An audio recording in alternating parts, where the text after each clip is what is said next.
We are here today with Marci Thomas, a fairly new but very involved member of the Good Shepherd Parish. Marci, thank you for being with us today and being willing to share your story. My pleasure. So, can you sort of give a little overview of how it is you've become such an involved Episcopalian? Well, I was born into the Episcopal Church, so I guess that makes me a cradle Episcopalian. And I'm so happy that I was. My experience was from the beginning, God is love, and I've taken that through my whole life. It's been a real blessing because as everybody else I know, I've been through a lot of very interesting adventures and things, but to be able to have this underlying knowledge, I believe, came from being born into the Episcopal Church. Okay. Can you explain a little bit or talk a little bit about your early life in the church, ups and downs, how that came to be? Well, when I was a child, I had a very interesting game that I used to like to play. And I would play church with the piano. And I would take the white keys and the black keys, and I'd put playing cards, and I'd have them all sitting in a congregation, and then I would make them sing as a choir. And that was my favorite game. And I baptized everything that I could get my hands on. But that was just, part of the wonderful joy that at least was part of my early childhood. As a church member, I sang in the choir, and I was, remember Lenten dinners, all kinds of really great memories. And it was a good thing because at a point where I was about 10 years old, my mother had a fall. And she was injured quite seriously and had to have operations on her back, which back then, of course, things were not as great medically as they are today, and she had really was flat on her back for a very long time. And unfortunately, we had to move from Louisville, where I was born, to Miami, Florida for her health. At that point, unfortunately, she became addicted to painkillers and also alcohol, and I got to take charge of the family, which was very, very challenging and probably a big stress. So my early childhood church memories were a thing of the past because she wasn't able to drive and my father was tied up in business. So I didn't go to church, but I did play hymns on the piano, and I was able to do things like I did before, just in knowing that God was with me, but I really wasn't involved in church until the time where I decided it was time to leave Miami, which I did.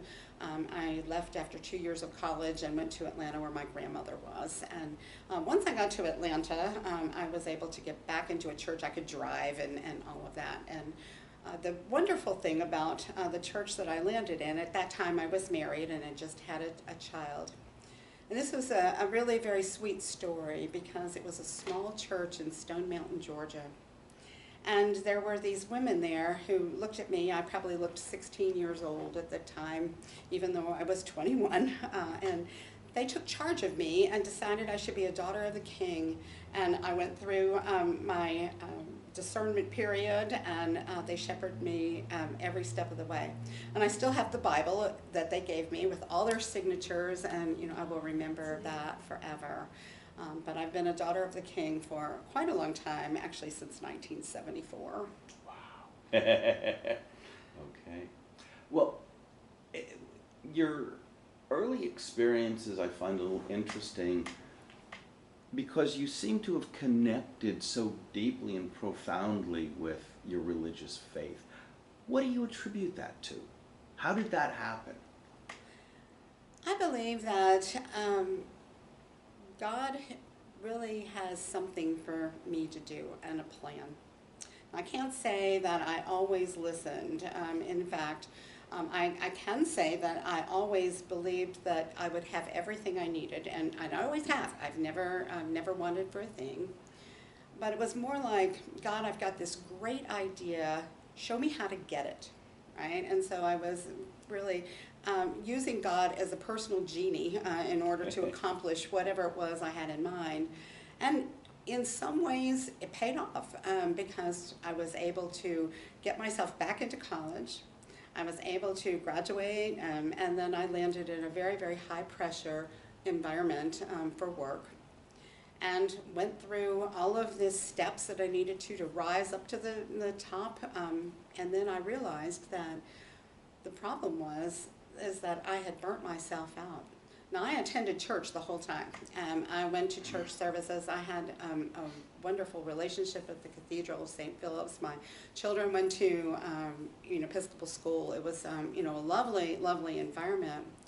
But at the same time, I was not involved, and I was there experientially because I loved the music so much, and the choirs, and all of that. It was just, really speaking to my soul when I couldn't really speak for myself.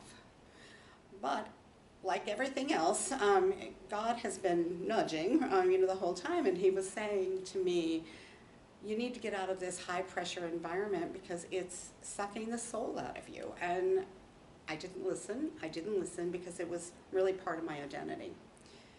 And then there came a time where I was hit, and I call it God's 2x4, but essentially what happened is that I was so burnt out that I couldn't think. And I sat there on the sofa and I just cried because I couldn't think. And then I realized God had been nudging me all along, and it just took this much to get my attention. And I left the environment. I left a toxic marriage at the same time, and I went to Chapel Hill from Atlanta, where I could then heal. And I went from a person who was very, very consumed with making sure that I did everything right and charge, go, go, go, right? To somebody who came from Chapel Hill when I finally moved back to Atlanta, a kinder, gentler person. And it took that much to get my attention to surrender. Now, I can't say that since then I have always surrendered, right? And I have had my ups and downs where I realized that God is in control of everything. That I have actually no control at all, but in a way, it's like freedom. And if I'm quiet and I'm still, then the Holy Spirit will lead me. And what's so magical about that is that I was in a church in Atlanta then when I came back. And I walked into the church one day, and I was in the sanctuary just to my pew, just right about there, and I looked up at this resurrection window. And it was like a light was coming through, in a beautiful stained glass window. And I felt God speaking to me saying, it's time for service. It's time for service. And that's when I launched into getting involved in the church, and I was able to do a lot of things in Atlanta in my church. I did just about everything anybody who has been an Episcopalian for 70 years could possibly do. So I was on the vestry, I did altar guild, I was a Stephen leader, I was the co-lead for Daughters of the King in that chapter. I did a lot of things, including sing in the choir, and if there was something else that needed to be done, I'd be right there.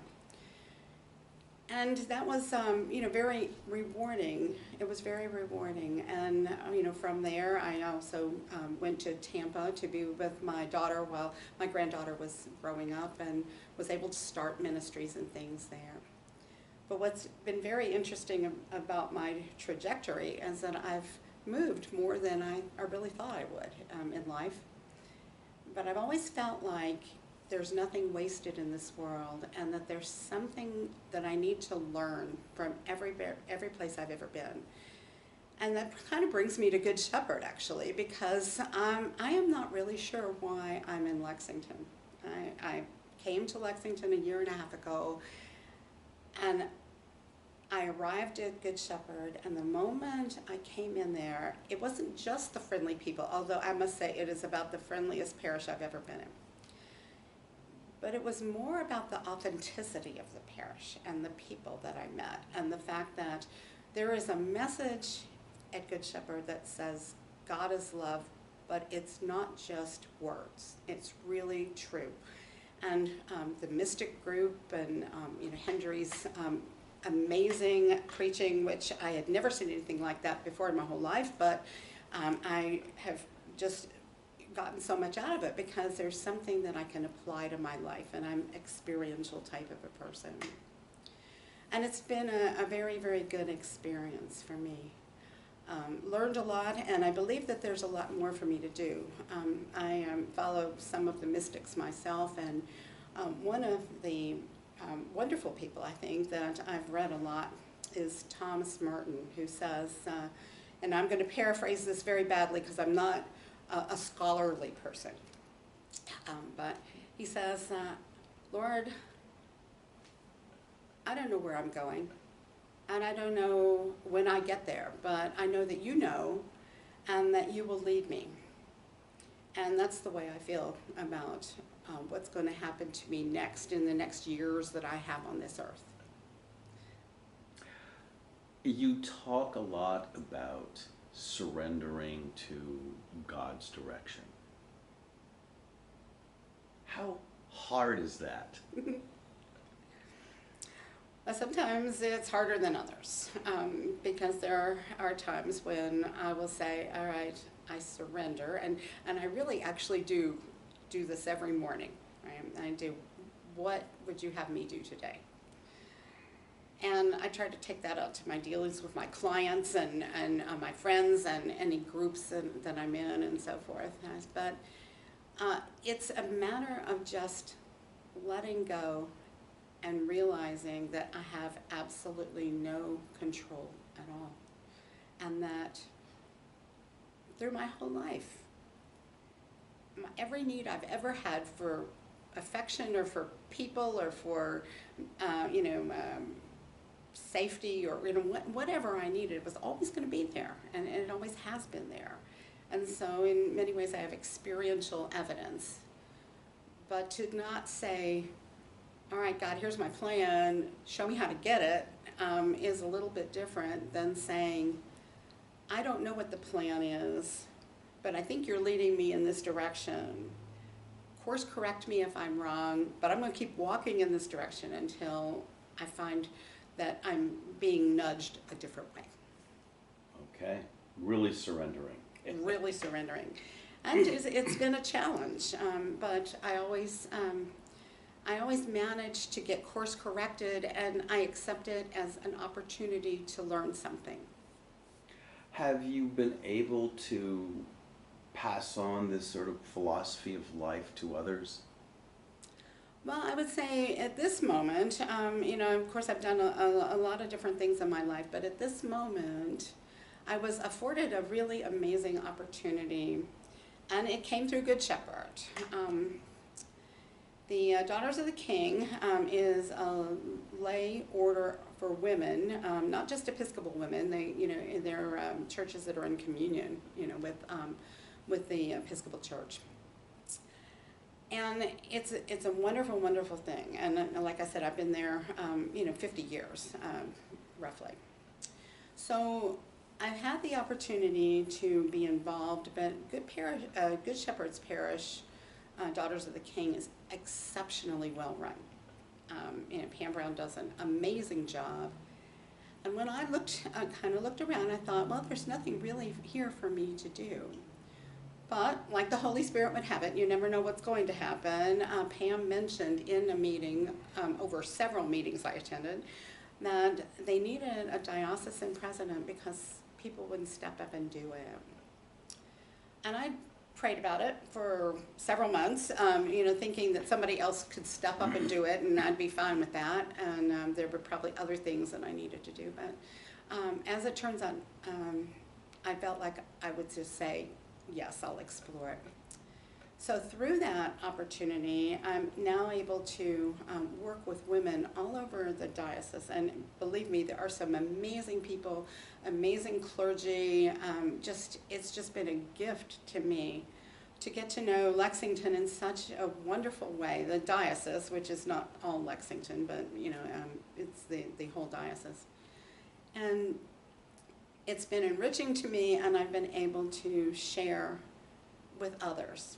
And I think that's really what it's all about. Daughters has a motto, and to me, it's just really sums up, everything that, I believe for my way to follow Jesus. And it says, for his sake, I am but one, but I am one. I cannot do everything, but I can do something. What I can do, I ought to do. And what I ought to do by the grace of God, I will do. Lord, what would you have me do? Okay, that's a wonderful motto to live by. So it seems like your experience at Good Shepherd has been very positive. If there is one thing you could tell people about Good Shepherd, what would it be? You have to see it to believe it, for sure. Yeah. It's hard to explain it, but you can actually feel God in that place. You can feel it in the people that are sitting in the pews all around. You can feel it in Hendry and, the way that he speaks authentically and he really lives that God is love, that we are to love God first and then love our neighbors as ourselves. And that whole tone from the top, if you want to call it that, permeates the congregation. So yes, there's beautiful music, and yes, there is great preaching, and yes, there are a lot of really amazing outreach programs and great pastoral care. The whole thing is very well done. You couldn't find fault with anything. But it's really all in the people and in the atmosphere that makes you feel like you're really someplace special. All right. Well, we're almost wrapped up, but there is one final question I always like to ask. If you have one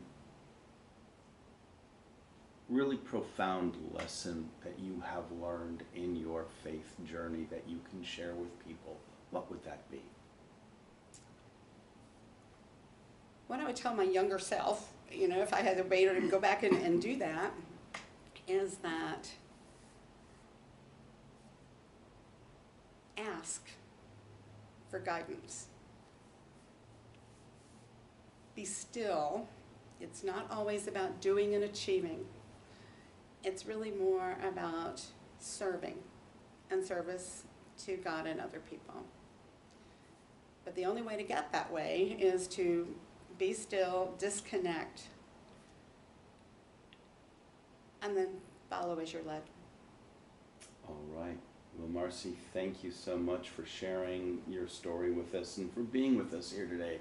I think it's going to be very inspirational. My pleasure.